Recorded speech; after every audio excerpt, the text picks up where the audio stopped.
Hello everyone. आज हम बात करेंगे लीगल करंट अफेयर्स की जो सितंबर 2022 के हैं, जिसमें हम सभी लीगल लॉज और लीगल फैक्ट्स के बारे में आपको जानकारी प्रोवाइड करेंगे। फर्स्ट हम बात करेंगे सुप्रीम कोर्ट के एक ऐसे डिसीजन के बारे में जिसमें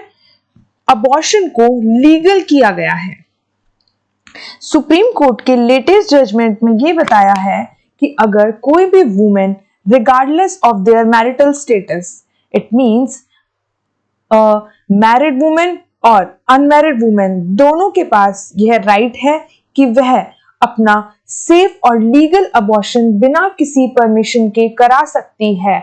बट उसके लिए यह कंडीशन है कि वह 24 वीक्स ऑफ प्रेगनेंसी तक ही लीगल अबॉर्शन करा सकती है। जिसमें हम बात करेंगे पहले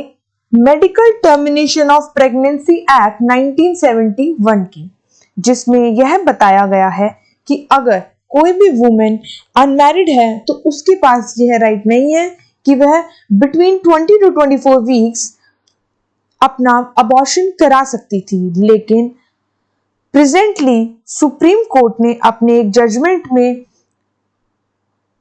medical termination of pregnancy act के रूल 3B में चेंज किया है और इस रूल को अनकॉन्स्टिट्यूशनल बताते हुए यह बताया है कि वह किसी भी अनमैरिड वुमेन को उसके राइट के लिए डिप्राइव नहीं कर सकता है, क्योंकि आर्टिकल 21 में इंडियन कॉन्स्टिट्यूशन के 21 आर्टिकल में बताया है कि every person has right to liberty and freedom. तो हर पर्सन के पास यह राइट है कि वह जैसे भी अपनी डिग्निटी को मेंटेन रखना चाहे और प्राइवेसी रखना चाहे वह रख सकती है। उसके पास यह राइट है कि वह चूज कर सकती है कि वह उस बच्चे को रखे या ना रखे, और यह राइट अनमैरिड वुमेन को भी दे दिया गया है। सुप्रीम कोर्ट ने बताया कि जैसे जैसे सोशल नॉर्म्स और सोशल एक्टिविटीज में चेंज होता है और सोशल कल्चर में चेंज होता है, उस अकॉर्डिंग ही हमें लॉस को बदलने की जरूरत है। और इसमें यह भी बताया गया है फर्स्ट टाइम मैरिटल रेप को रिकॉग्नाइज किया गया है कोर्ट्स के द्वारा, और उसमें बताया है कि रेप की डेफिनेशन में हम मैरिटल रेप को भी इंक्लूड करेंगे for the purpose of medical termination of pregnancy act. It means अगर कोई भी वुमेन प्रेग्नेंट है और उसके साथ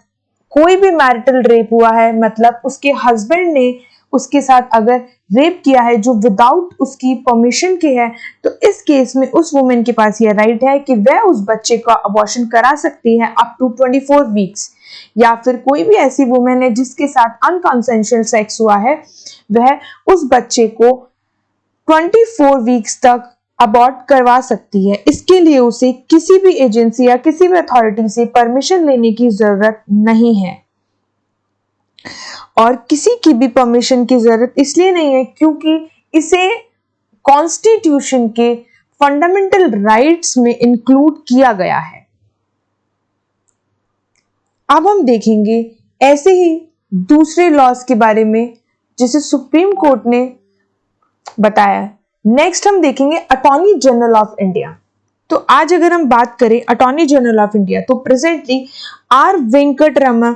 सीनियर एडवोकेट जो सुप्रीम कोर्ट के हैं, उन्हें अटॉर्नी जनरल ऑफ इंडिया 3 साल के पीरियड के लिए अपॉइंट कर दिया गया है। अगर हम आर वेंकटरमण की बात करें तो वह 42 इयर्स का एक्सपीरियंस रखते हैं सुप्रीम कोर्ट में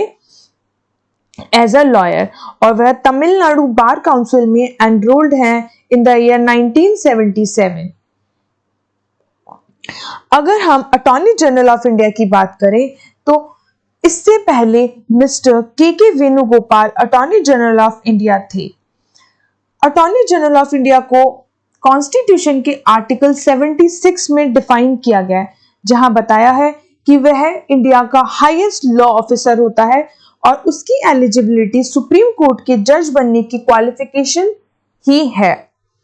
अगर हम अटॉर्नी जनरल ऑफ इंडिया की बात करें तो उनका कोई स्पेसिफिक टेन्योर नहीं है, वो ऑफिस होल्ड करते हैं प्रेसिडेंट के टर्म के बराबर, और कॉन्स्टिट्यूशन में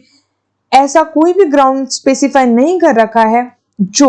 उसके रिमूवल या डिसमिसल का हो, और अटॉर्नी जनरल ऑफ इंडिया को प्रेसिडेंट ही अपॉइंट करते हैं और प्रेसिडेंट ही रिमूव करते हैं। तो अभी हमने बात कर ली अटॉर्नी जनरल ऑफ इंडिया की। अब हम नेक्स्ट देखते हैं इंडियन टेलीकम्युनिकेशन बिल 2022, जिसमें यह बताया गया है कि अगर किसी भी OTT प्लेटफॉर्म, मतलब ओवर द टॉप प्लेटफॉर्म्स, जिसमें हम बात करेंगे नेटफ्लिक्स, हॉटस्टार, अमेजन, ऐसे कोई भी प्लेटफॉर्म, उनको रेगुलेट करने के लिए और उनके एक्शंस को कंट्रोल करने के लिए यह बिल प्रपोज किया गया है, जिस बिल में यह बताया है कि सारे OTT प्लेटफॉर्म्स जो भी कोई कम्युनिकेशन सर्विस प्रोवाइड कर रहे हैं उनको रेगुलेट किया जाएगा, उनके लिए एक स्पेसिफिक लॉज बनाए जाएंगे और उनको एक स्पेसिफिक प्रोसीजर को फॉलो करना होगा। अभी तक जो भी टेलीकम्युनिकेशंस बिल होते हैं वह tele regulation authority of India द्वारा ही कंट्रोल किए जाते हैं। तो इस बिल की हमें क्या जरूरत पड़ी? आजकल जैसा कि हम सभी जानते हैं, ऑनलाइन मूवीज, ऑनलाइन सीरीज और ऑनलाइन कम्युनिकेशन के सभी मोड्स बहुत ज्यादा ट्रेंड में है और इन सभी के लिए एक कंट्रोल की जरूरत है, क्योंकि जब भी कभी ऐसे कोई भी प्लेटफॉर्म्स जिन पर कोई भी मूवीज या कोई भी पिक्चर्स चलाई जाती है, उसके लिए रेगुलेशंस और रूल्स की बहुत ज्यादा जरूरत है। और इस बिल में लाइसेंसिंग की भी एक ऐसी कंडीशन दी गई है जिसमें हर किसी को लाइसेंस लेके ही इसमें जो भी चीजें रिलीज की जाएंगी उसका फायदा मिलेगा और हर किसी को इसकी प्रोसीजर के अकॉर्डिंग ही फॉलो करना होगा। इससे ट्रांसपेरेंसी आएगी और सभी को एक प्लेटफॉर्म मिलेगा जो सेफ होगा। अब हम बात करेंगे next election commission of India की। अगर हम इलेक्शन कमीशन ऑफ इंडिया की बात करें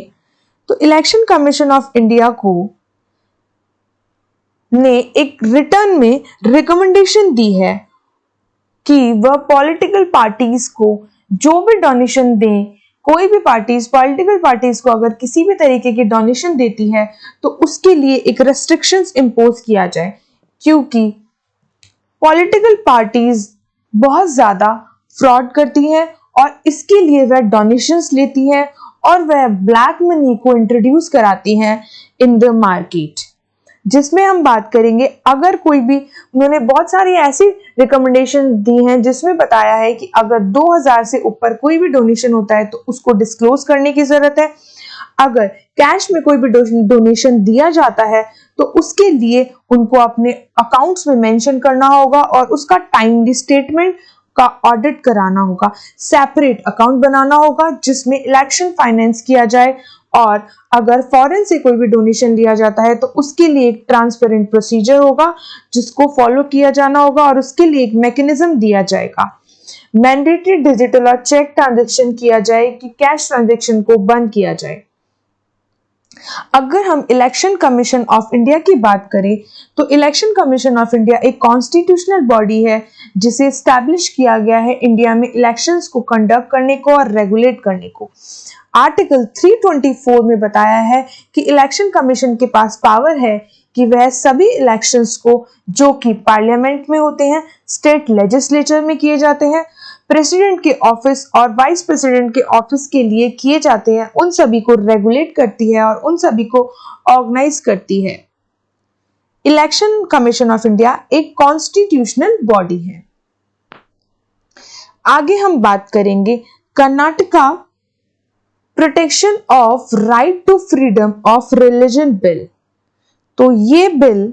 कर्नाटका में इंट्रोड्यूस किया गया है जिसमें बताया है कि किसी भी पर्सन को उसके रिलीजन को कन्वर्ट करने के लिए किसी भी तरीके का फोर्स यूज नहीं लिया जाएगा और इसको बैन किया जाएगा कि अगर किसी भी पर्सन को फोर्सफुली उसके रिलीजन को कन्वर्ट कराया जाता है। इस बिल में पेनल्टी दी गई है जो भी person forcefully minor, women, SC ST और किसी भी पर्सन जो अनसाउंड माइंड है उसको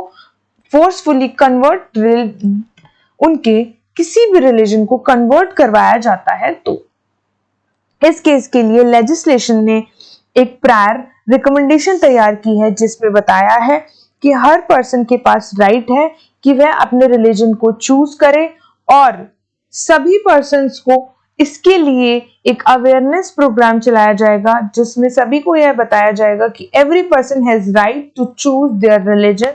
which has been mentioned in the constitution of India. Other states भी इस बिल को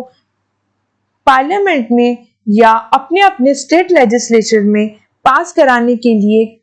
प्रपोज कर रही हैं, क्योंकि यह एक अनलॉफुल एक्टिविटी है और किसी भी पर्सन को उसके रिलीजन को फोर्सफुली कन्वर्ट नहीं कराया जा सकता, चाहे वो उसको मिस इंटरप्रेट करें या फोर्स करें या उसके ऊपर अनड्यू इन्फ्लुएंस चलाए या उसको किसी भी तरीके का अल्यूरमेंट प्रोवाइड किया जाए। ये सभी anti conversion bill Uttar Pradesh, Himachal Pradesh, Gujarat, Chhattisgarh, Odisha, Uttarakhand, Jharkhand, Madhya Pradesh में भी इंट्रोड्यूस किए गए हैं। अब हम बात करेंगे एक और ऐसे ही बिल के बारे में जिसे एक्ट बना दिया गया है, क्रिमिनल आइडेंटिफिकेशन एक्ट, जिसमें बात की गई है कि अगर किसी भी अक्यूज पर्सन जो या तो अरेस्टेड है या फिर कन्विक्टेड पर्सन है, उसके फुटप्रिंट्स, फिंगर इंप्रेशंस, फोटोज ली जा सकती है जैसा कि कोर्ट चाहे और जिस कंडीशन में भी कोर्ट या पुलिस ऑफिसर्स को रिक्वायर्ड हो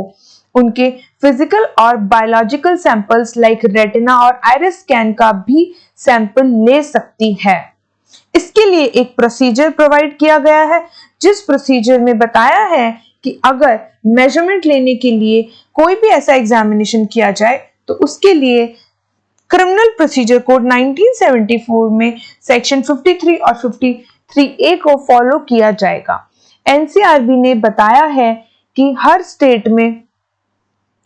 अलग अलग ऐसे क्राइम्स हो रहे हैं जिसमें अक्यूज के डेटा को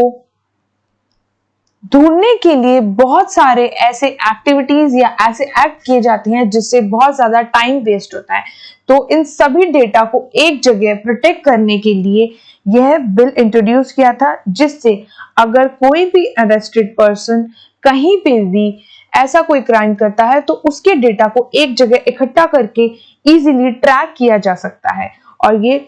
इन्वेस्टिगेशन प्रोसेस को स्पीडी करने के लिए और ट्रांसपेरेंट करने के लिए बनाया गया है। अगर हम बात करें सुप्रीम कोर्ट की, तो सुप्रीम कोर्ट ने हाल ही में एक बहुत अच्छा इनिशिएटिव लिया है जिसमें बताया है कि अब YouTube पर सुप्रीम कोर्ट की सभी कॉन्स्टिट्यूशनल बेंच की लाइव स्ट्रीमिंग देखी जाएगी और वह लाइव स्ट्रीमिंग से 8 लाख पीपल से भी ज्यादा उस लाइव स्ट्रीम को देख सकते हैं और इसको क्लोजली मॉनिटर किया जाएगा। और इस बिल को पहले भी स्वप्निल त्रिपाठी के जजमेंट में भी इसके लिए डिमांड की गई थी, लेकिन अब सुप्रीम कोर्ट ने इसको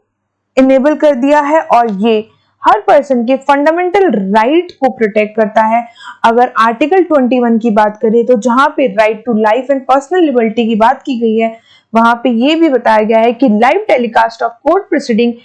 हेल्प करता है कि वह उस प्रोसीडिंग को इजीली और ट्रांसपेरेंट मैनर में देख सके और यह हर पर्सन के अप्रोच में लाइव जा सके। Thank you everyone. These are all the current affairs of September 2022.